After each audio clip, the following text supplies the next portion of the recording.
So I believe Valentina Shevchenko is going to try to kick Manon in the head. Manon is susceptible to being kicked in the head. She keeps her head straight up there, and quite often she got her hands down. And, she's taller.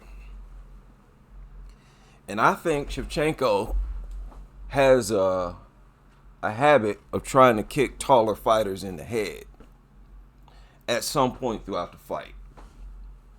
May even come into the fight with that as a part of her game plan. I'm taking Shevchenko in the fight, but I give Manon, I would say, a 35% chance, which is a solid chance.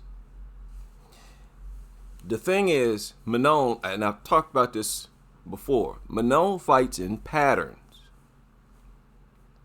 She basically used the same style in every fight. She is heavily dependent on a jab and a check hook. A jab and a check hook. You get past her jab, she hits you with a check hook. She'll also throw in a right hand. But she's very dependent on her boxing. Even though she throws a lot of kicks, she's very dependent on her boxing. And it seems like she's throwing more and more, or fewer and fewer kicks these days, focusing more on her boxing. She beat Aaron with almost strictly using a jab and a check hook. And like I said, there's so few women who use check hooks, who have good boxing, that it'll get you far if you have it. Several fighters have proven that you could get far just using your boxing skills. But Manon fights in patterns.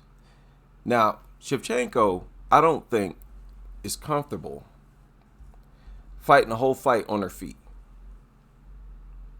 She's not. I think the most we've seen her on her feet was the first round against Alexa Grasso in the first fight, because she was trying to outbox the boxer, trying to beat Grasso at her own game. But generally, if Shevchenko is uncomfortable with how effective your offense is on the feet, she'll try to take you down. I don't know if she's going to be able to take Manon down. This ain't Alexa Grasso.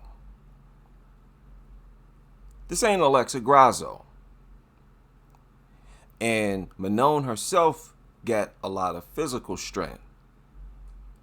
And she is known to take fighters down.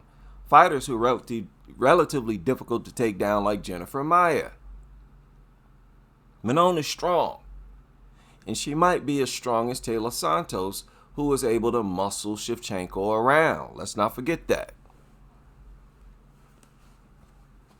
And that's why I give Manon a solid chance. This might be your next flyweight champion. Just because I'm taking Shevchenko doesn't mean I believe Shevchenko's going to walk through Manon, or that Manon doesn't have a solid chance. She most certainly does. But Manon on the feet, I think, needs to be very careful of being kicked in the head, because I believe Shevchenko is going to target her head and body. And, she might try to box with Manon as well. Hopefully, nobody pulls out of the fight and it goes through. But the thing about Shevchenko, she herself feels unbeaten. She feels in the first fight it was a fluke. That Grasso was losing the fight and got lucky. Second fight, she believes she won. Third fight, she got her belt back. So in her mind, she hasn't been conquered. She hasn't been decisively defeated in her mind. So her confidence very well may still be intact. And I still believe she should retire. Because if she gets past Manon, she might be in line to fight Natalia Silva, who I believe is going to defeat Alexa Grasso. Have y'all seen Silva's most recent training video? She displays speed and explosiveness that Grasso simply doesn't. I understand Grasso has always been formidable on the feet, but that always changes with fighters. I can't count how many fighters were formidable until they ran against that one opponent with a style they never faced before. I think that's going to happen. And is Shevchenko like guaranteed to beat Natalia Silva? Don't know about that. You also got Wei Li talking about moving up. Listen, if Shevchenko wants to stick around, I'm happy about that. I'm not saying that I want her to retire. I want her to stick around, but she is at a much higher risk of getting her butt whooped right now.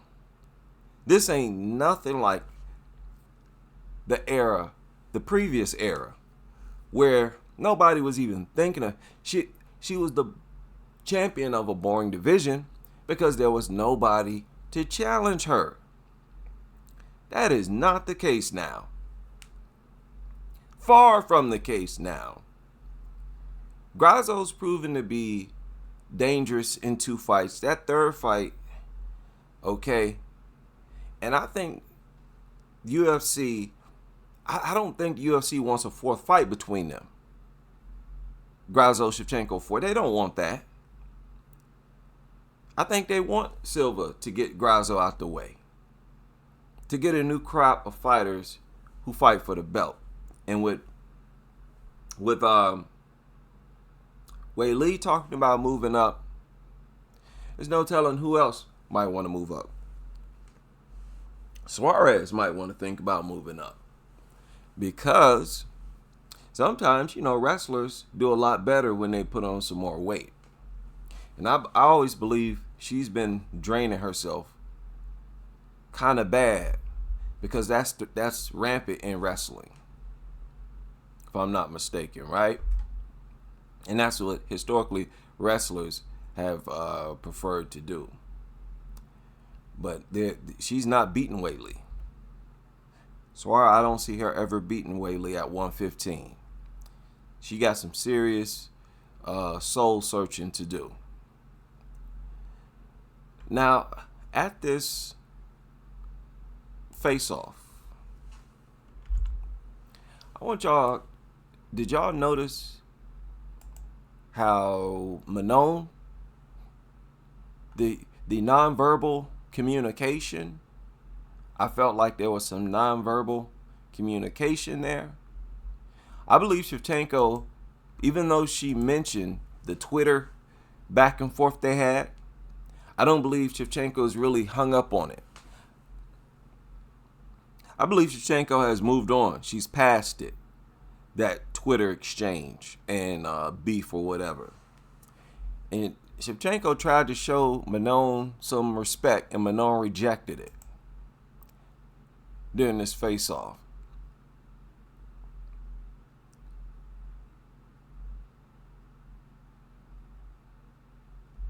See, Manon broke first. She turned away first. And Shevchenko gave a slight head nod. I think Shevchenko was in the mindset of just showing at least that much respect during the face-off, a head nod. And, of course, Shevchenko mentioned respect after or sometime during the presser. She mentioned how she doesn't come off like a person of respect. Talking about Manon. How she comes from karate, and karate is about respect, and Manon is not respectful. She's disrespectful. And again, you see, Manon was like, just turned away. She didn't want to entertain, no head nod, no respect, nothing like that. She's salty. Manon's still salty. And she says she's salty because Shevchenko refused to acknowledge her. And we all know that's how Shevchenko is.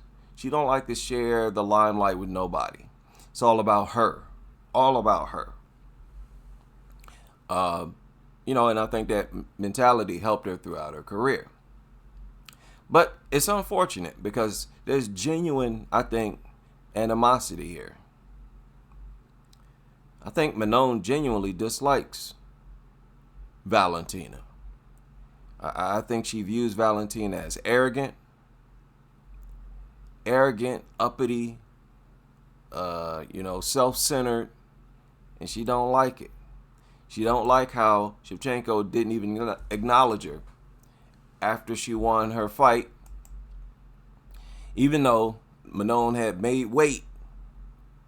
So it seemed more appropriate, always seemed more appropriate to acknowledge, usually they do a face-off. That fighter will come into the cage after the fight. It's, when they make weight and they are the backup fighter. Manon was the backup fighter in that third Grasso fight. So I can see where Manon's coming from. And I don't know why the UFC wasn't a part of that or whatever. But Shevchenko, had she mentioned Manon, they would have probably brought her up. They would have definitely put the camera on her, put some spotlight, put some hype behind this upcoming fight.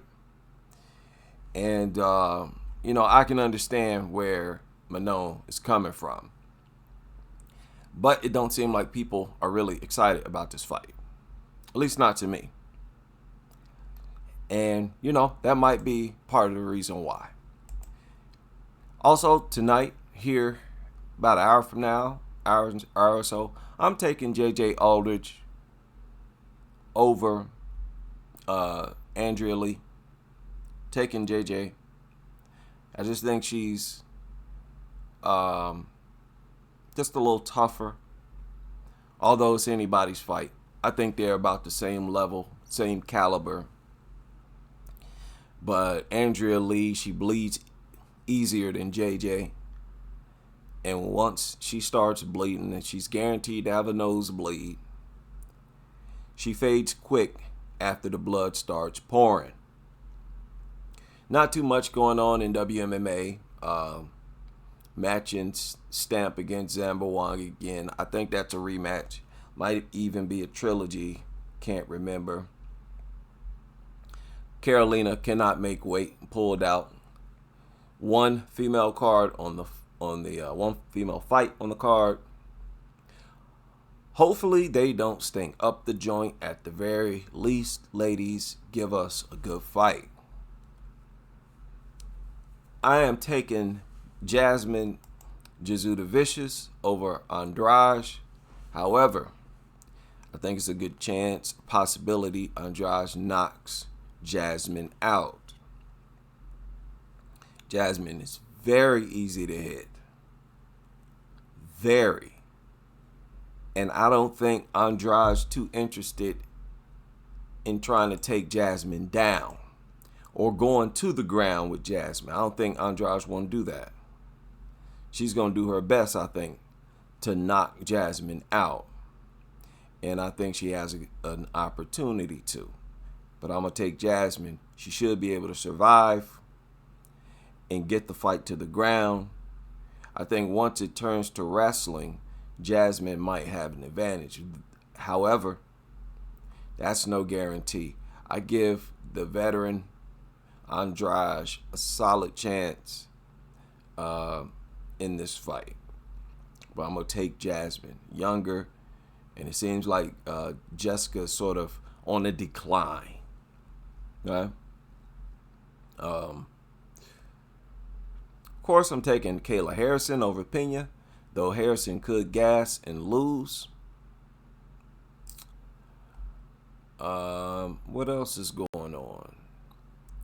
Nora Cornhole against Haley Cowan.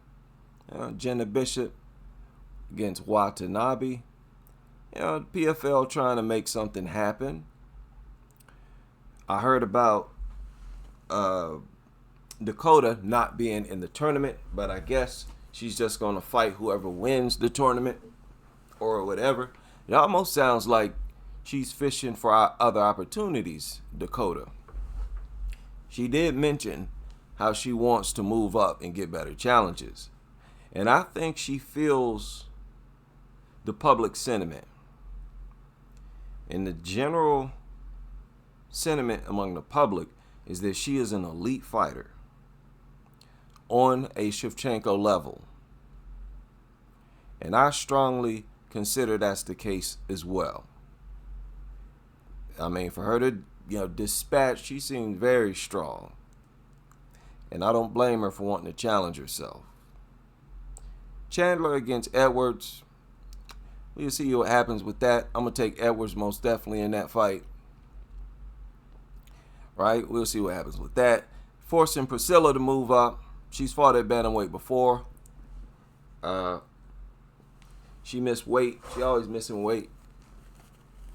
But I'm going to take, who knows what's going to happen. I don't see this fight going to a decision. And I think either fighter could win. Both got pretty hard punches. And I'm going to wait. I'm going to wait to give my pick on that fight. I'm not going to jump the gun on that. I got to stay mindful of my reputation here. All right. Alexa Grasso, I'm still considering the possibility you're going to pull out this fight. Okay? And I am sort of throwing that out there as motivation. Because, man, Silva's all wrong for Natalia. I mean, for Grasso. Silva's all wrong. I think Grasso would do better against everybody in the top 15. If she fought everybody in the top 15, I think she'd have the hardest time against Natalia Silva. We'll see what happens. Yana is thankful to fight Miesha Tate, according to her. Miesha Tate is her favorite fighter. Shout out to Miesha Tate, but I can't say the same. Looking forward to seeing who they match Cavalcante up against. I expect her to get a fairly good ranked opponent, but I do believe at this point the UFC also wants her to be more aggressive.